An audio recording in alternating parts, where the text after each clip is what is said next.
What's going on, everybody? I'm M.King, and this Motivate moment is called What About Our Leaders? Now, I originally recorded this broadcast, but it was a little too long and a little too off the cuff, so I decided I'd re-record it and make it shorter. The last few weeks I've been meditating on the fact about Brian Houston. I love listening to Hillsong. I love listening to Brian Houston. And it's sad to me how he was unfortunately, I guess, seen as withholding information when I know for a fact he was very honest about what his father did.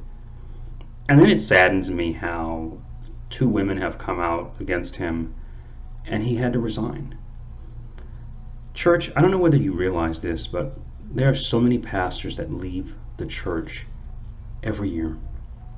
And I feel like people have become so consumed with receiving the word as far as the church goes that they're not giving it back.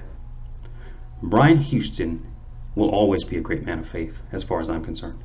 And you're probably saying, well, why?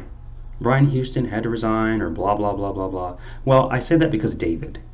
We talk about David with such heralding comments, and we give David so many accolades, and we clap for him and applaud him and call him a hero of the faith, but you know he slept with Bathsheba. You know he had her husband killed. He had a child out of wedlock. I mean, he did so much worse than Brian Houston. And yet at the end of the day, we applaud David, and it seems like we let Brian Houston resign. What's my point? Folks, I don't think as the church we're caring enough for our pastors. And I just want to say, if you're a pastor, thank you for what you do. It's not enough.